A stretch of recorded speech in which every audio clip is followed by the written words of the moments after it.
Émission spéciale en direct du sommet de la francophonie de Djerba. Préparée par les étudiants du club de la presse francophone de l'IPSI, en collaboration avec l'UPF Tunisie et l'IFT.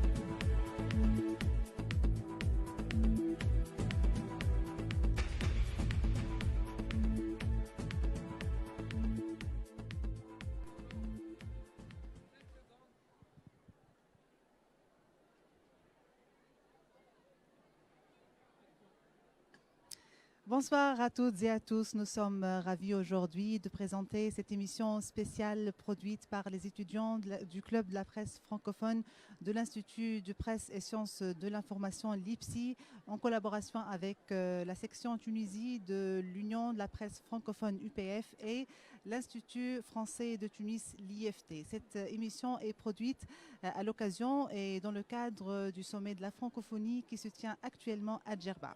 Je suis Ager Lili et je vais céder la parole aux étudiants du Club de la presse francophone qui ont produit cette émission et qui vont présenter toutes ces grandes parties. Vous pouvez nous suivre sur la page officielle de l'UPF Tunisie actuellement et notre émission va se dérouler sur 4 grandes parties. Chacune va traiter un thème relatif à la francophonie. On va commencer par l'éducation aux médias, par la suite l'enseignement du français, ensuite la numérisation. Donc ces 4 parties vont être présentées, comme je l'ai mentionné, par les étudiants du Club de la presse francophone. On va commencer par notre premier axe qui est l'éducation aux médias qui va être présenté par Mervet, Roussaï et Dora. Bonsoir. Voilà donc les réseaux sociaux ont chambardé le paysage médiatique et bouleversé la déontologie du métier, d'où le besoin d'une révision que plusieurs institutions se sont attelées à réaliser pour remettre les pendules à l'heure. L'UPF section Tunisie vise la promotion de l'éducation aux médias à travers un programme adressé à l'IPSI, à la faculté des lettres et aux établissements scolaires. Je suis heureuse d'évoquer cette problématique avec nos invités, membres de l'UPF Tunisie et UPF International également. Madame Hanen Zbis, présidente de l'UPF section Tunisie, bonsoir. Bonsoir. Madame Kauthar Dziri, co-animatrice du Club de la presse francophone de l'IPSI et enseignante à l'IPSI également, bonsoir. Monsieur Mourad Salemi, coordinateur du projet des clubs de presse francophone, bonsoir. Et Madame Zara Nazarian, secrétaire générale de l'UPF International, bonsoir et bienvenue parmi nous. Avant de céder la parole aux étudiants, je vous invite à regarder cette petite interview avec le directeur de l'école publique de journalisme de Tours, Laurent Bigot, sur le fact-checking, une interview réalisée par Mervet Chaktmi.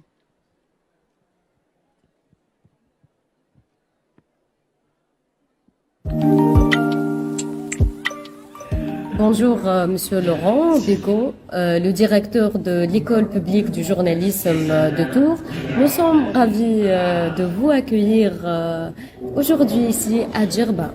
Bonjour, merci également de votre invitation. D'accord. Avec l'expansion des fake news sur les réseaux sociaux, quelle part de responsabilité pour le public ?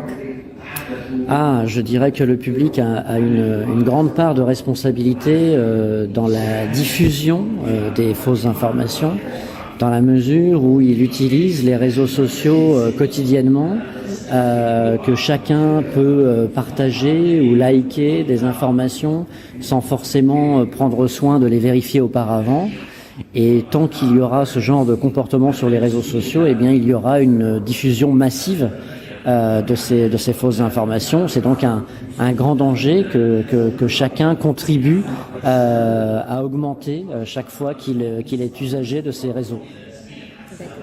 Comment les journalistes peuvent-ils pallier aux fake news ?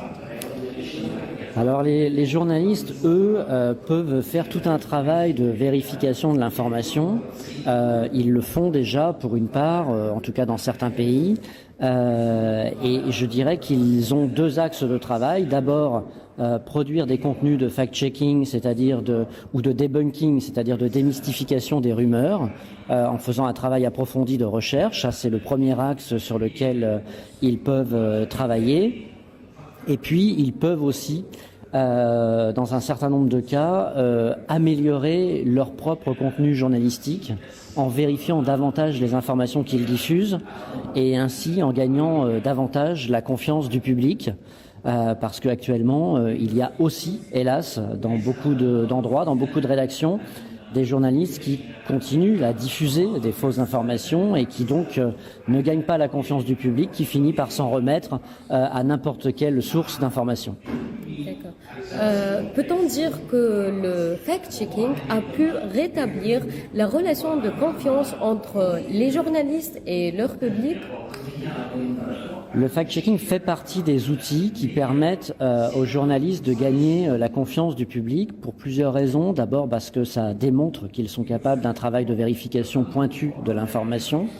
Ensuite, parce que quand ils obtiennent des labels en lien avec le fact-checking, c'est notamment le label de l'International Fact-Checking Network, le label de l'IFCN, ils sont obligés de répondre à des critères très forts, très exigeants en matière journalistique. Et donc ça finit par démontrer qu'ils sont capables de délivrer une information qui respecte tout un tas de règles de fabrication, tout un tas de règles, on va dire, éthiques, déontologiques et pratiques. Et ça démontre qu'ils sont capables de faire un travail extrêmement sérieux.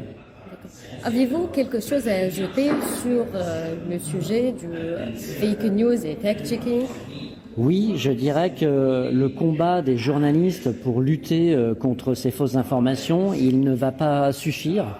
Le travail de fact-checking ne va pas éliminer les fake news de la surface de la Terre. Il y aura toujours des fausses informations qui circuleront, des fausses informations fabriquées par des personnes, par des États, par des groupements, quels qu'ils soient, pour influencer, pour tromper les gens, pour essayer de les faire voter d'une certaine manière, etc.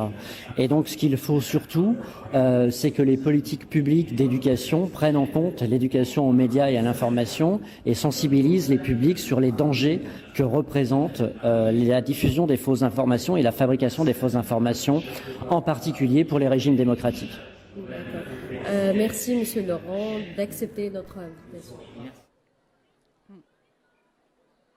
Merci Mervet pour cette interview et je te cède la parole pour l'interview. Bonsoir, Madame Hanen Sbis. Bonsoir. Merci d'avoir accepté notre invitation.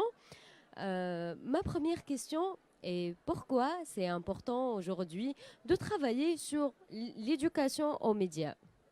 Alors, l'éducation aux médias, c'est un thème très, très intéressant, très, très vague, parce qu'aujourd'hui, on doit définir notre rapport aux médias, comment avoir une vision critique vis-à-vis des médias.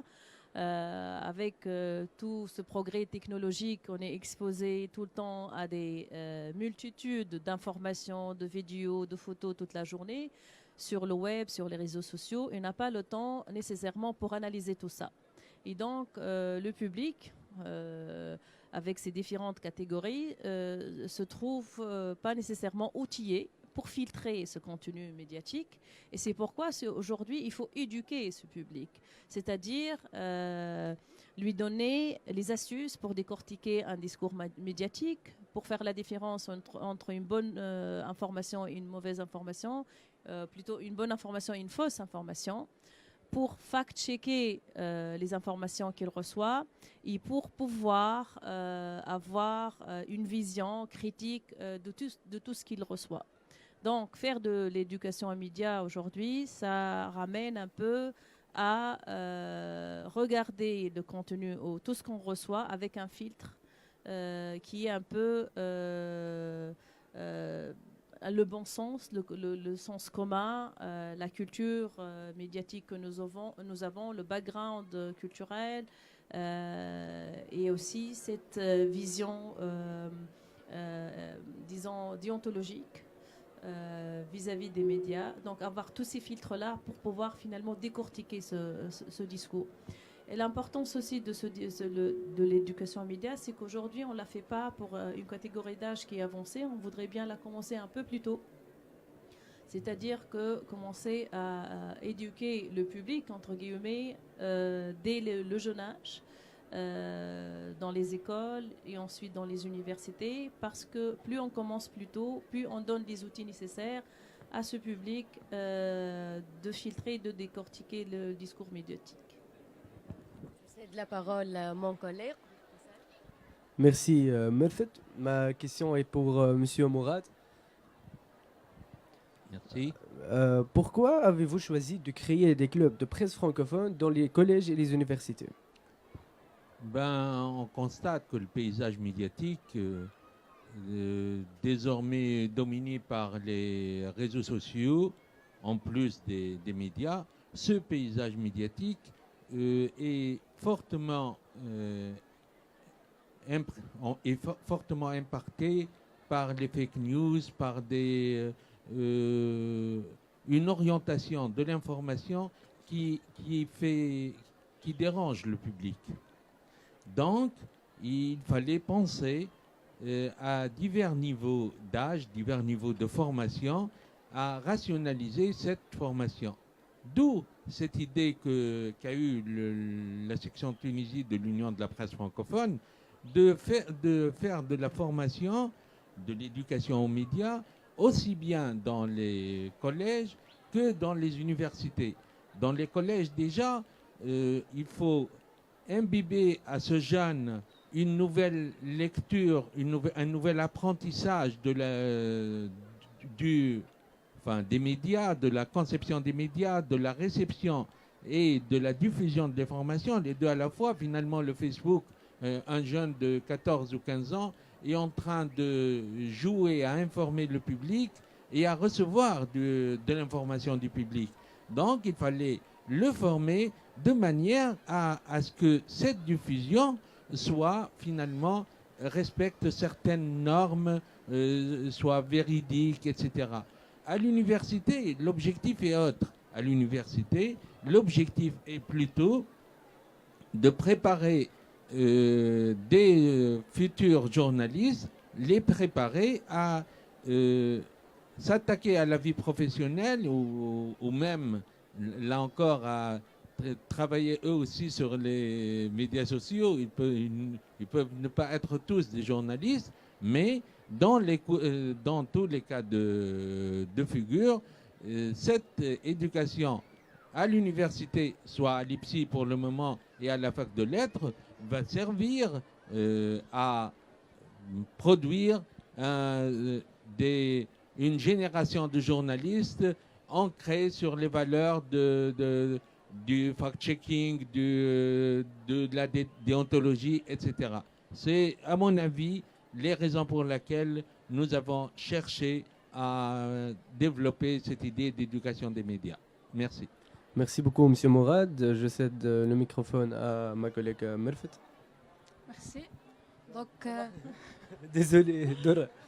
merci. Donc, ma question s'adresse à Madame Kauthar Ziri.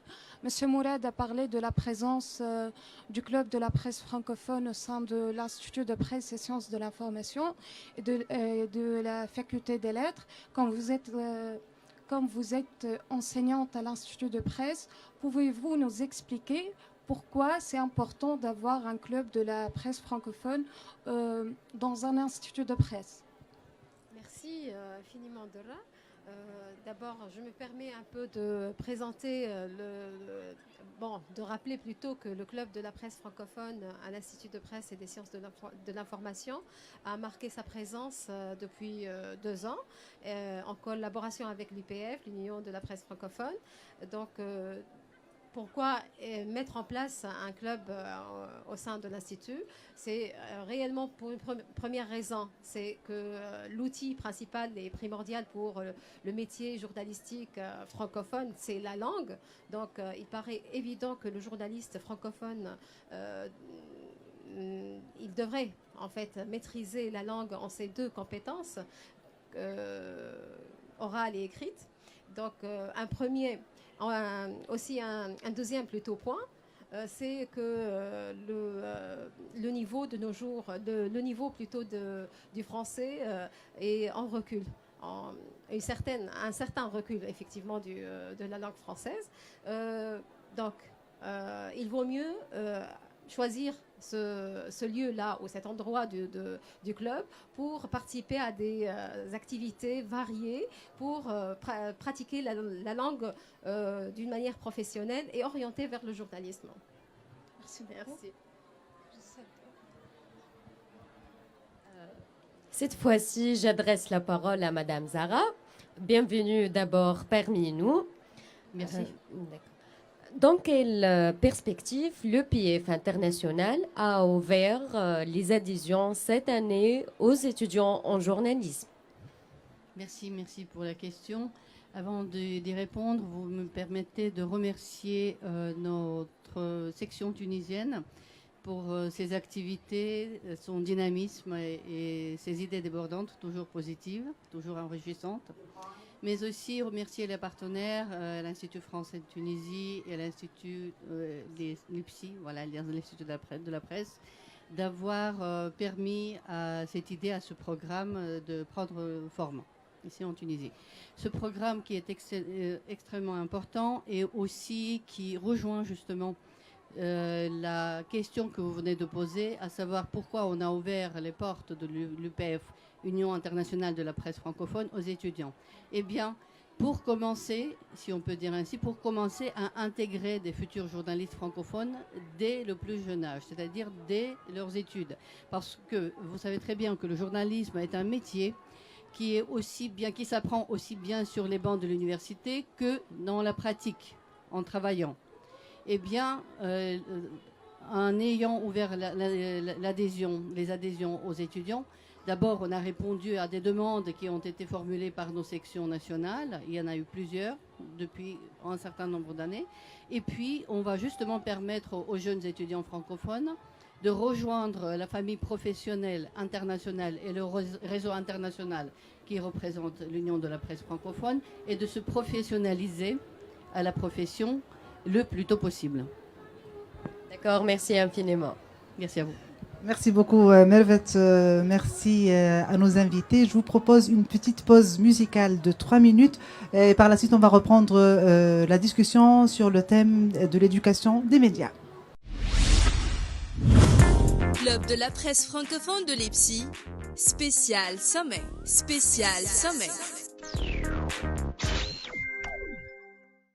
Bonjour à toutes et à tous, nous parlons éducation aux médias avec Hanen Zbis, présidente UPF Tunisie, avec Kauthar Dziri, co-animatrice du club de la presse francophone, et avec Mourad Salemi, coordinateur du projet des clubs de presse francophone, et notre invité d'honneur, Zara Nazarian, secrétaire générale de l'UPF international.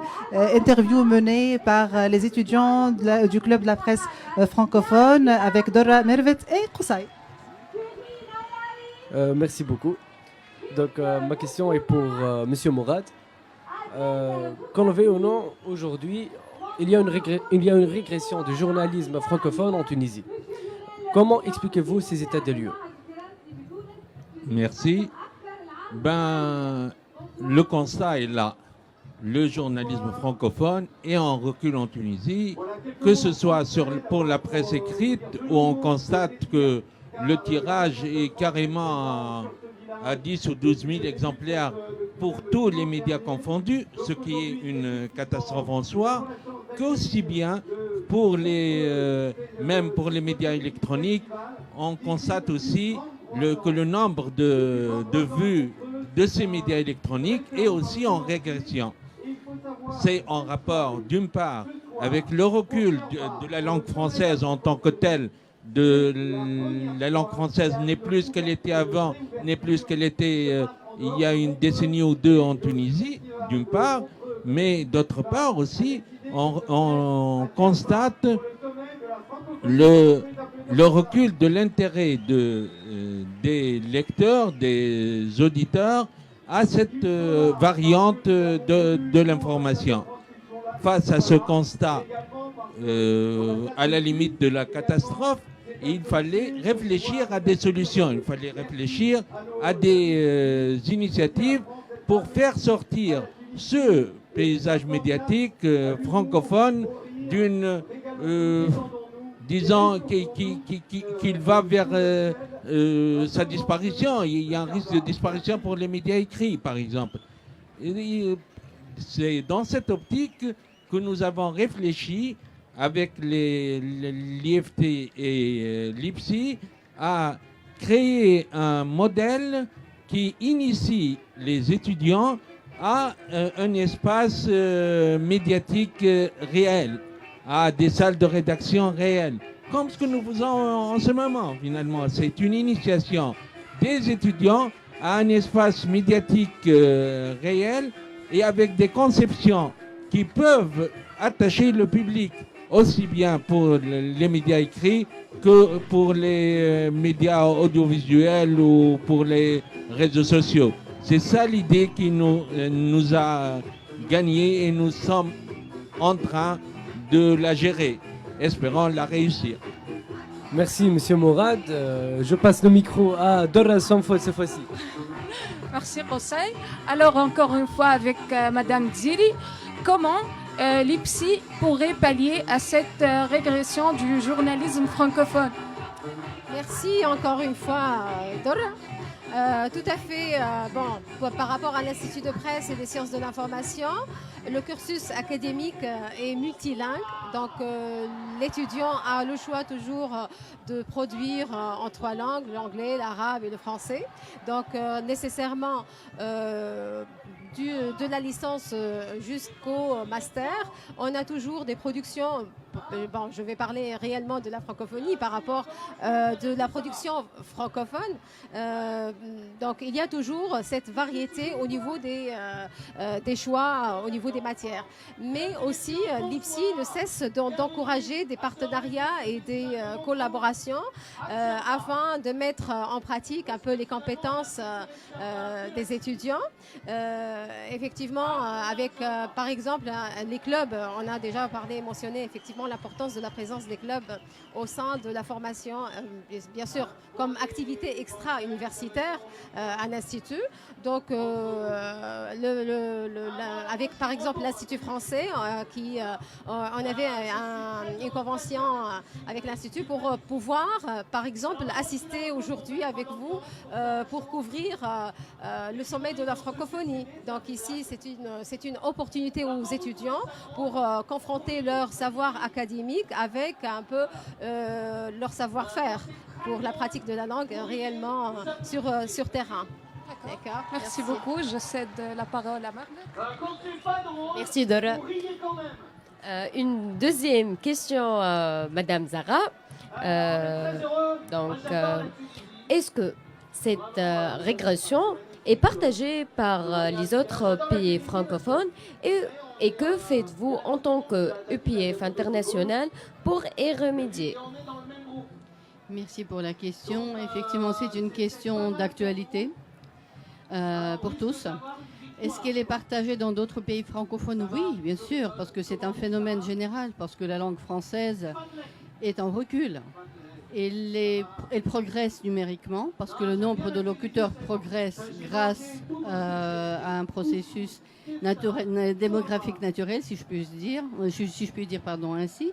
Mais son utilisation régresse. On le sait très bien, et c'est sur l'espace francophone en général, c'est ce phénomène. Mais il ne faut absolument pas être pessimiste à cause de cela, au contraire, parce que ça permet de prendre du recul, de revoir certaines choses, de monter en qualité aussi, à la fois de l'enseignement, de la pratique, de l'usage du français, dans les pays francophones où le français n'est pas la langue principale, la langue nationale. En ce qui concerne le métier des journalistes en particulier, c'est vrai surtout pour les journalistes parce que ça permet de revoir les basiques de la profession.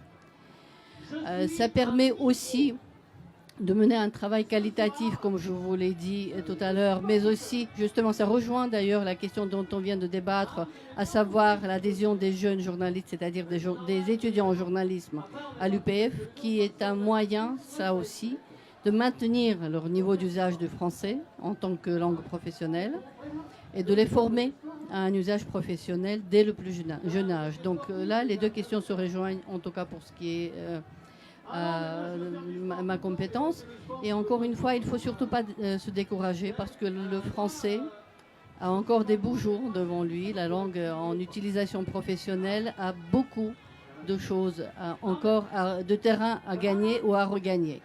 La seule chose qu'il faut faire, c'est évidemment se professionnaliser, ne pas baisser les bras et faire les choses, notamment ce qu'on est en train de faire grâce à vous, grâce à votre participation, à votre enthousiasme. Merci madame. Conseil pour la dernière question. Oui, on finit avec Madame Hanen.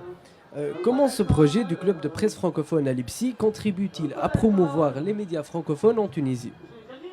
Justement, je vais ajouter un peu à ce qu'ont dit mes collègues tout à l'heure. En installant ces clubs, nous permettant aux étudiants, je vais parler notamment du club de la presse de Leipzig.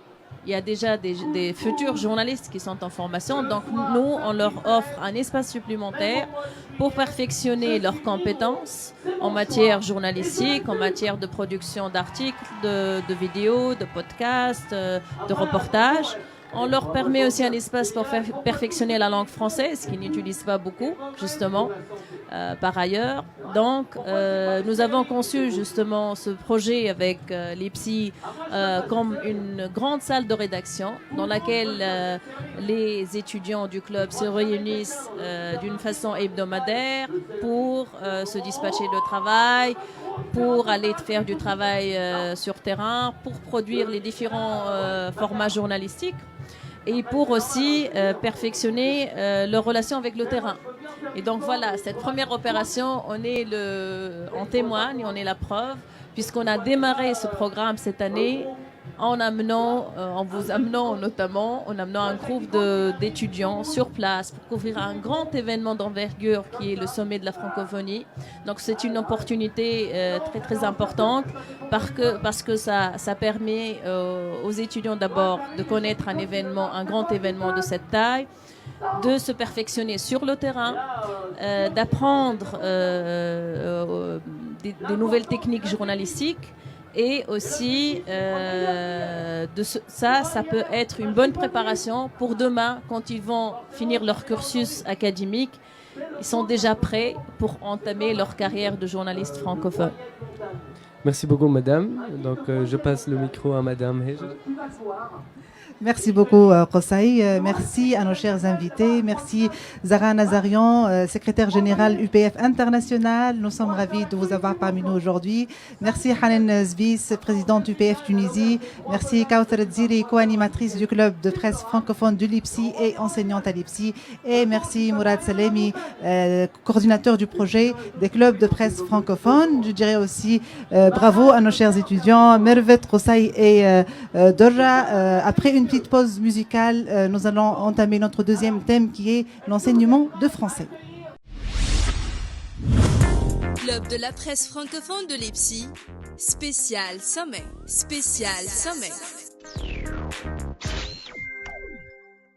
Alors encore une fois avec Madame Dziri, comment Leipzig pourrait pallier à cette régression du journalisme francophone?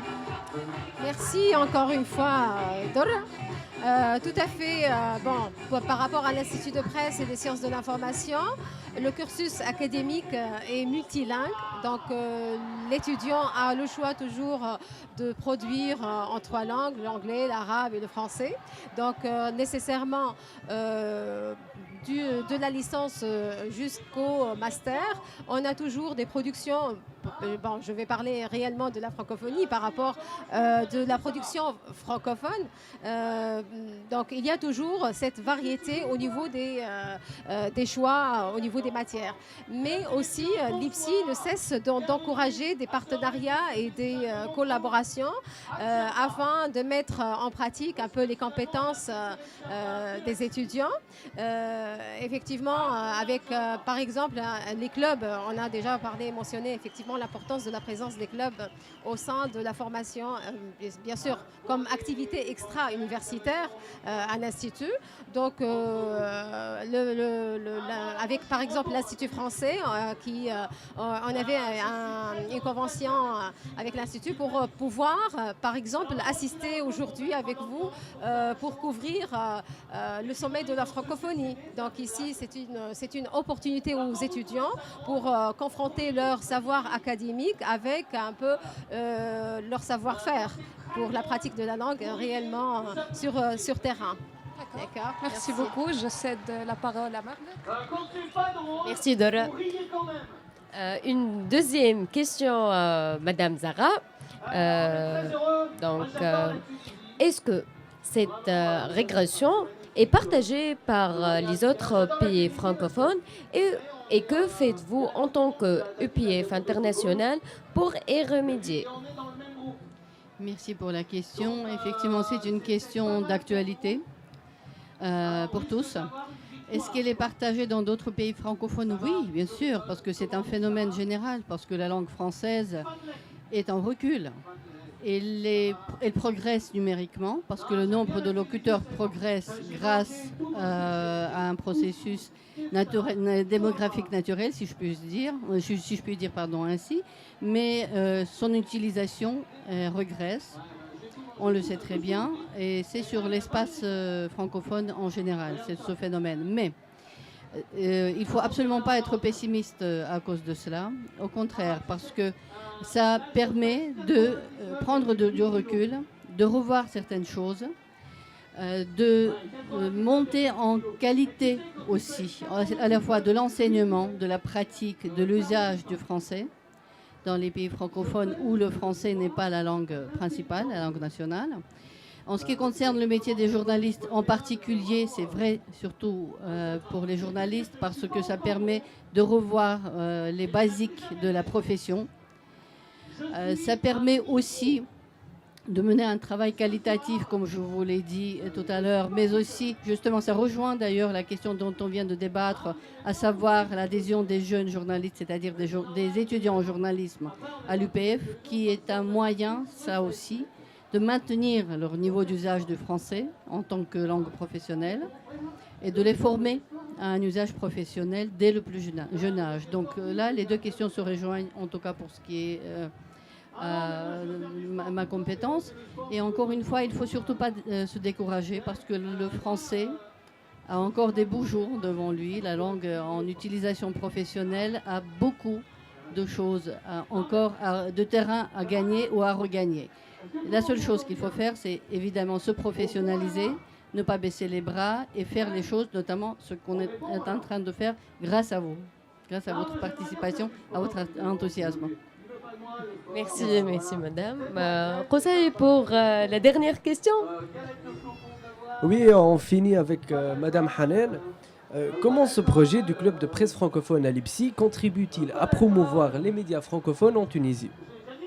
Justement, je vais ajouter un peu à ce qu'ont dit mes collègues tout à l'heure. En installant ces clubs, le permettant aux étudiants, je vais parler notamment du club de la presse de l'IPSI. Il y a déjà des futurs journalistes qui sont en formation, donc nous, on leur offre un espace supplémentaire pour perfectionner leurs compétences en matière journalistique, en matière de production d'articles, de vidéos, de podcasts, de reportages. On leur permet aussi un espace pour perfectionner la langue française, qu'ils n'utilisent pas beaucoup, justement, par ailleurs. Donc, nous avons conçu justement ce projet avec l'IPSI comme une grande salle de rédaction dans laquelle les étudiants du club se réunissent d'une façon hebdomadaire pour se dispatcher le travail, pour aller faire du travail sur terrain, pour produire les différents formats journalistiques et pour aussi perfectionner leur relation avec le terrain. Et donc voilà, cette première opération, on témoigne, on est la preuve, puisqu'on a démarré ce programme cette année en vous amenant notamment, en amenant un groupe d'étudiants sur place pour couvrir un grand événement d'envergure qui est le sommet de la francophonie. Donc c'est une opportunité très très importante parce que ça permet aux étudiants d'abord de connaître un grand événement de cette taille, de se perfectionner sur le terrain, d'apprendre des nouvelles techniques journalistiques. Et aussi, ça peut être une bonne préparation pour demain, quand ils vont finir leur cursus académique. Ils sont déjà prêts pour entamer leur carrière de journaliste francophone. Merci beaucoup, madame. Donc, je passe le micro à madame Hejra. Merci beaucoup, Qosai. Merci à nos chers invités. Merci, Zahra Nazarian, secrétaire générale UPF International. Nous sommes ravis de vous avoir parmi nous aujourd'hui. Merci, Hanen Zvis, présidente UPF Tunisie. Merci, Kauthar Dziri, co-animatrice du club de presse francophone de l'IPSI et enseignante à l'IPSI. Et merci, Mourad Salemi, coordinateur du projet des clubs de presse francophones. Je dirais aussi bravo à nos chers étudiants, Mervet, Qosai et Dorra. Après une petite pause musicale, nous allons entamer notre deuxième thème qui est l'enseignement de français. Émission spéciale en direct du sommet de la francophonie de Djerba. Préparée par les étudiants du club de la presse francophone de l'IPSI, en collaboration avec l'UPF Tunisie et l'IFT.